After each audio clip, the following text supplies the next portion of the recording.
अदालत में कभी भी किसी जुर्म पर भी जुर्माना हरगिज ना लगवाएं।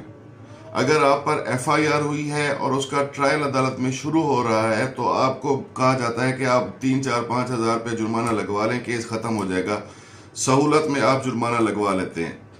पहले ये काम चल जाता था, अगर आपने सरकारी नौकरी नहीं करनी होती थी तो कोई इशू नहीं होता था। लेकिन अब चूंकि करैक्टर सर्टिफिकेट की हर वक्त जरूरत पड़ती है, खासतौर पर बाहर जाने वाले लोगों को, तो करैक्टर सर्टिफिकेट हासिल करने के जो ख्वाहिशमंद लोग हैं वो कभी भी किसी केस में जुर्माना ना लगवाएं। अगर आप जुर्माना लगवाएंगे तो आपका करैक्टर सर्टिफिकेट में आपका नाम बतौर मुजरिम लिखा हुआ आएगा, बतौर गिल्टी, बतौर सजा याफ्ता मुजरिम लिखा आएगा। और अगर ये सजा याफ्ता आ गया तो आपके लिए आगे मसाइल पैदा हो सकते हैं।